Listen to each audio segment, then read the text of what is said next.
Hello दोस्तों, आज की कहानी किराए की कोख, एक इमोशनल कहानी। लेखिका पूनम मिश्रा। नैन्सी फर्नांडिस आपको डॉक्टर अंदर बुला रहे हैं।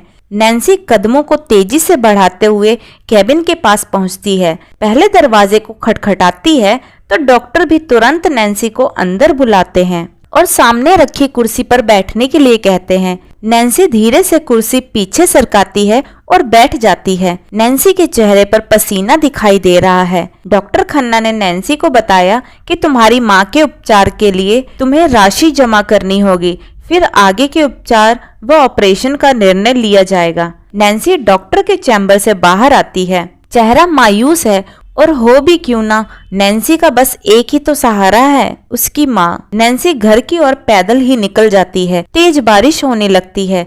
नैन्सी का सारा बदन तेज बारिश की धारा में भीग जाता है। वह शरीर के कपड़े भी चिपक जाते हैं, जिससे पूरे बदन का सुंदर रूप उस तेज बारिश में नारी की सुंदरता की कहानी कहने लगा। एनी ने नैन्सी को तेज बारिश में भीगकर जाते हुए देखा तो तुरंत अपनी गाड़ी रोककर नैन्सी को अपने कार में बैठने के लिए कहा। नैन्सी दरवाजा खोलकर पीछे की सीट पर बैठ जाती है। एनी कहता है, क्या हुआ नैन्सी, इतनी बारिश में तुम कहाँ जा रही थी? नैन्सी धीरे से जवाब देती, घर जा रही थी। एनी, इतनी तेज बारिश में कहाँ से आ रही हो और इतना उदास और गुमसुम क्यों हो? चलो मेरे साथ मेरे घर, मैं तुम्हें अपने कपड़े पहना दूंगी, फिर गर्म चाय हो जाएगी। नैन्सी एनी की आंखों में स्वयं को देख रही थी। नैन्सी बोली, ठीक है। एनी के घर पहुंचते ही बारिश और तेज हो गई थी। वह बाहर घना अंधेरा छा गया था। एनी ने नैन्सी को रात में अपने घर ही रुक जाने के लिए कहा और एनी ने नैन्सी से गुमसुम व उदासी का कारण पूछा तो नैन्सी की आंखों में आंसू भर आए, जो ना ही गिर रहे थे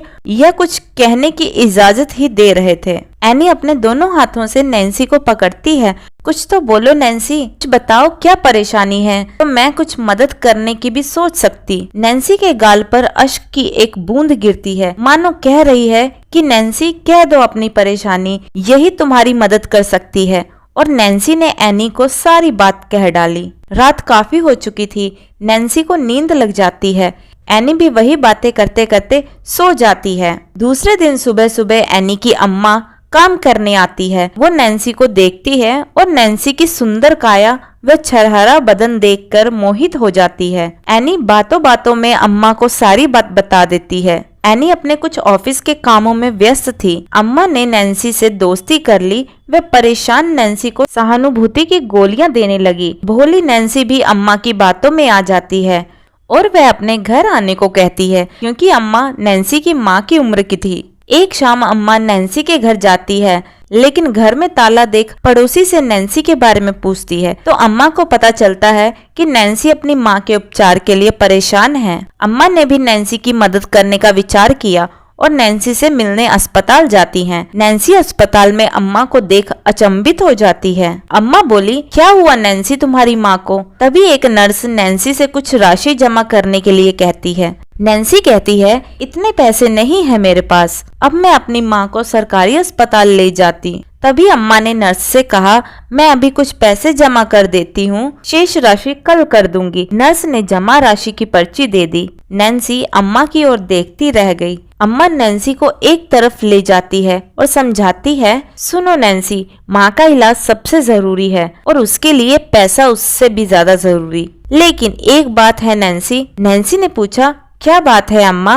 तब अम्मा बस एक ही बात नैन्सी से कहती है, नैन्सी, मेरी बहन की लड़की है, उसे कई साल हो गए हैं, कोई औलाद नहीं है और हो भी नहीं सकती। यदि तुम उसके लिए औलाद देने में मदद करो तो कोई बात है, लड़के को जन्म दोगी तो तुम्हें 25 लाख मिलेंगे और लड़की हुई तो सिर्फ 5 लाख मिलेंगे। नैन्सी आश्चर्य से अम्मा की ओर देखती है और पूछती है, ये क्या बात कर रही हो अम्मा? अम्मा बोली, हाँ नैन्सी, मैं तुम्हारी भलाई की बात कर रही हूँ। तुम्हें माँ के इलाज के लिए पैसों की आवश्यकता है ना, सोच लो। नैन्सी बोली, अम्मा मैं ऐसा नहीं कर सकती। फिर एनी से बात कर नैन्सी वहाँ से घर के लिए निकल जाती है। पूरे रास्ते भर नैन्सी के मन के सागर में अनेक प्रश्न लहरों जैसे उठ रहे थे। नैन्सी के मन में विचार आता है कि माँ को यदि कुछ हो जाता है तो मैं इस दुनिया में बिल्कुल अकेली हो जाऊंगी। ये सोचकर ही वह हिल जाती है। बस नैन्सी अपने कदमों को पीछे लेती है और अम्मा से वापस मिलती है। अम्मा ने नैन्सी को अपने साथ घर चलने को कहा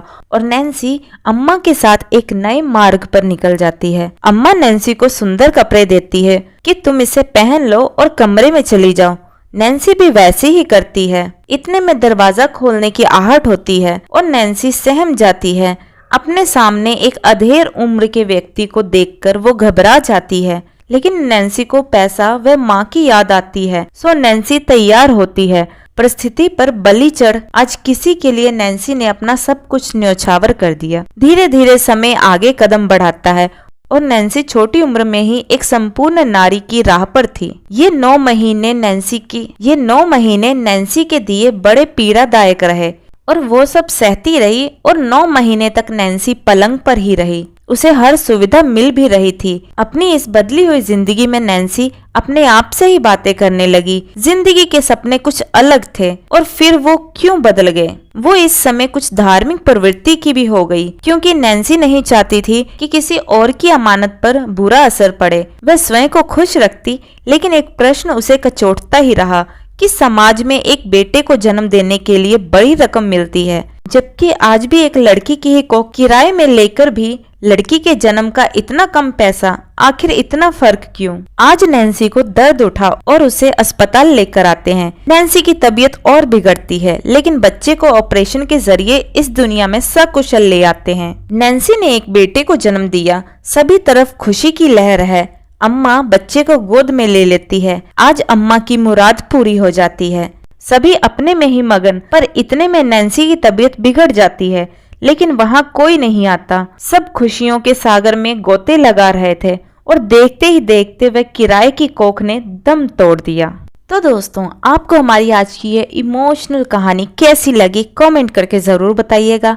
कहानी पसंद आई हो तो वीडियो को लाइक शेयर करें और चैनल हिंदी स्टोरीज डियर को सब्सक्राइब करें। वीडियो को पूरा देखने के लिए बहुत बहुत धन्यवाद दोस्त। तो मिलते हैं इसी तरह की और भी कहानियों के साथ। तब तक के लिए जय श्री कृष्णा।